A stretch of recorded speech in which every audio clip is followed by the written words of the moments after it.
I don't want to sell anybody anything at the expense and make money off anybody else. I want it to be a business investment.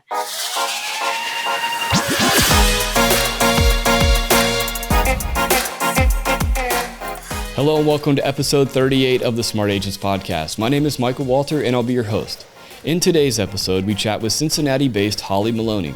As a 3-time ICON Agent Award winner with EXP, Holly says 98% of her business comes from referrals. And one of the ways she has grown such a strong foothold in her market is by being involved in as many community organizations as possible. Throughout our conversation, we'll talk about how she has grown her business and her passion for the industry. Now, before we get into the day's featured interview, make sure you follow and subscribe to the show on whatever platform you listen to podcasts. You can find us on all major podcasting platforms from Apple Podcasts, Google Podcasts, Spotify, and the list goes on. Also, as you can see if you're watching this on YouTube, make sure to subscribe to the Smart Agents YouTube channel. Click the bell to get notifications when each new episode is uploaded. And lastly, if you or somebody else on your team has an awesome story or tip to share, send us a message at feedback@smartagents.com. We're always on the lookout for new stories to share. All right, let's get on with the day's featured interview with Holly Moloney. So really, the way I like to start everything out is if you could tell me a little bit about yourself, who you are, and how long you've been in real estate.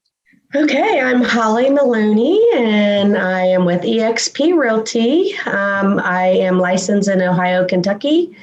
I have been licensed since 2004. I kind of started this just when my kids were young, just as something to do where I wouldn't have to justify to anybody else when my kids were sick. And it quickly turned into a huge career. I love what I do. We sell about 100 to 130 houses every year. And I am 98% all referral based. Awesome. So I don't buy a lot of leads. I nurture my clients. I nurture, my sphere of influence. And just was Realtor of the Year at the Cincinnati Area Board of Realtors and Women of Influence from Venue Magazine. I'm on a lot of different boards. My kids are grown, so that's why I'm on a lot of different boards and organizations because I can afford to do that now. Right. And prior to getting into real estate, you were in banking. Is that correct? Yeah, I was a mortgage loan officer and a manager at Fifth Third Bank. And that was when there was only 1 or 2 types of loans. And I always tell everybody that was when I retired. After I had my second baby, I retired for the first time. Yeah. Well, and I understand that whole having your own boss so you don't have to justify, hey, my kid's sick. I 100% understand that. Absolutely. Yeah. So tell me about, I really like this idea that you are involved in so many different things and boards and organizations. How did that, where did that passion come from? Well, my mother, she was involved, could never say no. When my kids were little, I was involved with them, hence that's what got me into real estate, which I love because I was able to be the PTA president, the room mother, the hot lunch lady, everything. So it just spilled over into my career in real estate. Somebody has to volunteer. I love to mentor agents. I am an ICON agent at EXP Realty, which is in the top 1% of all agents across the world. I'm a mentor and I love to give back. It got involved because I'm one of those people, I'm not going to complain about something unless I am helping because there's all these people that give their time to volunteer and I'm not going to complain what they do. Unless I'm there helping them. And like I said, my kids are all grown, so it was my turn to help give back. And so I joined a lot of boards. I'm on a lot of committees at the state level and also at the Cincinnati level. And then also in my community, I'm on the business district. And I think I have a lot, I'm pretty organized. So I like doing that. Right. Well, and you said that 99% of your business comes through referrals. And what better way to do that than ingrain yourself in those organizations, even going all the way back to the PTO? I mean, there's a whole school full of people that are. There is. And all the kids, and it never was meant to be that way. I never did it, to get, but it is a great way to build your sphere because so many people are buying leads.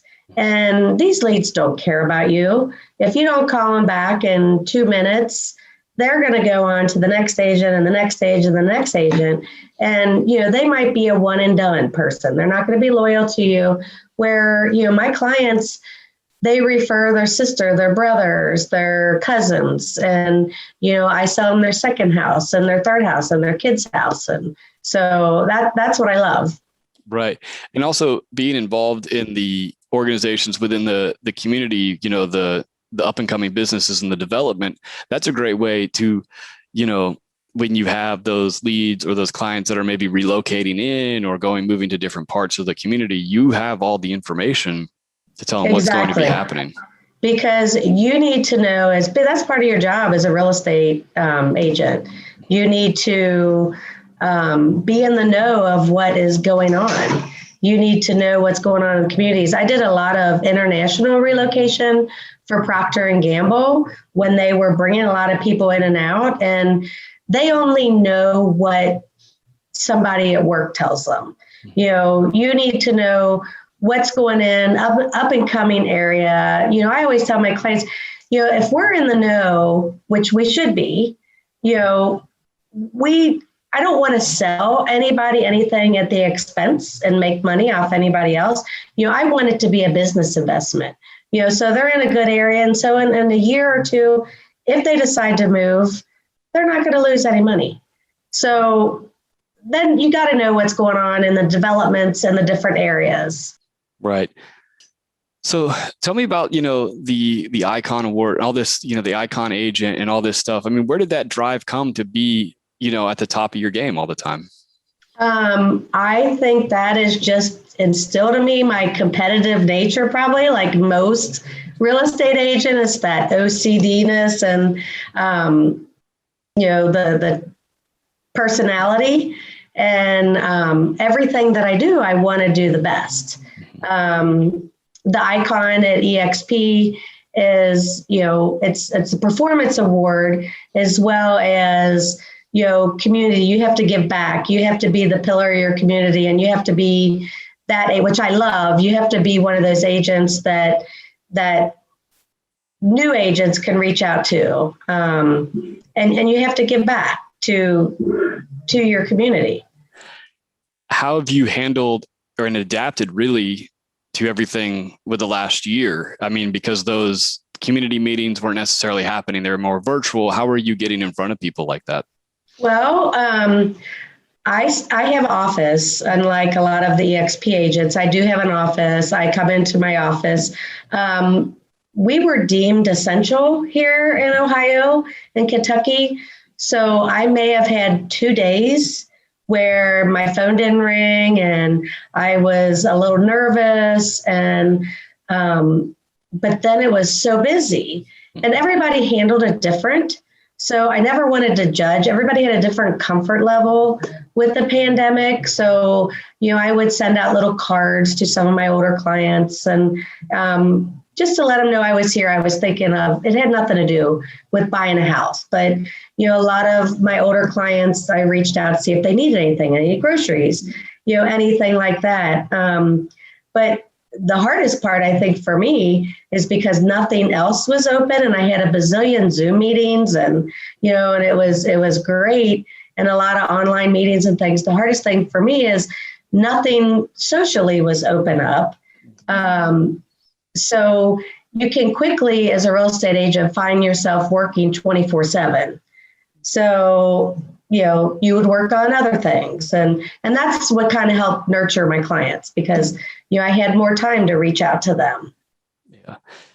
Tell me, with most of your business coming through referral, obviously the experience that your past clients have had with you says a lot about what you do for them. So tell me a little bit about what is the Holly experience that your clients get? The Holly experience is me. What you see is what you get. I have a business Facebook page. Most of my posts go on my personal page. I am what you see is what you get. I'm not a different person. I'm very trustworthy. I'm not going to sell. A lot of people refer their children and everything because I'm not going to sell you something that I wouldn't sell to my own family or my own children. Again, because it's a business decision. I've been known to tell some young people, you can't buy this house. You can't buy this house. Your mother, your dad would hate if you bought this house, because a lot of the young people think, these 100-year-old houses are so grand, right. But, when you're just starting out and you don't have a lot of cash. So I get most of my business off my personal Facebook page and just from my friends, because I'm a real person. Everybody doesn't like everybody, but I am not one way in real estate and one way in my personal business. So I am just genuine. I would, do anything for you selling real estate or in my personal life. Right. Tell me a little bit about the team that you're currently, you're working. What's the structure of your team, I guess? So I have been on my own for a long time, until 6 years ago. And our last one graduated from high school, and my husband was at a point where he could leave his job, and he came on board, and it was him and I, and he'll tell you he's the sign guy, but he's much more than the sign guy. And then, so it's me and my husband, and then we have another woman who works on our team as well. She's licensed in Indiana. We're both Ohio and I'm Kentucky, so we can handle the whole tri-state. It took me a long time to be able to find another agent that I would trust with my clients, because I'm a little OCD that way. And, not everybody treats your business the way that you would. And I found somebody like 4 years ago, and it's amazing. It's been an amazing fit. So Ruthie is on our team. And then just in June, my oldest son was laid off because of the pandemic, because he did experiential marketing and traveled and does events, and there were no events. Right. So he actually took his test or his classes about 6 years ago, but just never had time to take his test. So, I said, well, funny thing, why don't you go take your test? So that comprises, and then we have a transaction coordinator that handles, all of the paperwork after I get it started. Right. So you said you really love mentoring new agents also. I do. Talk to me about that. I think that's something that I always think is so great about this industry, is that there are people that are willing to help out. Is that something that you had when you first started out? Not when in 2004, there wasn't all this training like there is now. I think I could barely work a computer probably. And my husband and I shared an email, and, just kind of, I remember going to my manager's house and with a contract, and he said, okay, write an offer and tell me what's attached and what's not attached. And then I was like on my own. So it was kind of like baptism by fire with me. So I love seeing a new agent, and it gives me a lot of satisfaction to bring these new agents like Ruthie, who is on my team. When she came, she is older like I am, but her position at her job was eliminated. And so her first year of real estate with me training her, she made the same income as she did a 30-year career in marketing. So that gives me good satisfaction. I love that. I love taking an agent and giving them confidence, coaching them, because it's not always about the real estate.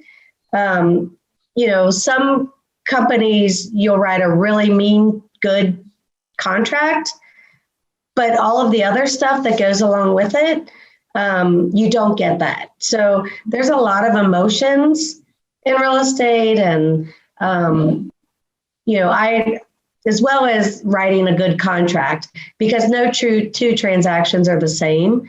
I want to see them get going. I want to see them be able to fish for themselves, be able to get the deals, and not have a business from up and down like real estate is. A steady as not just a job, being a realtor. I want you to see them make a career.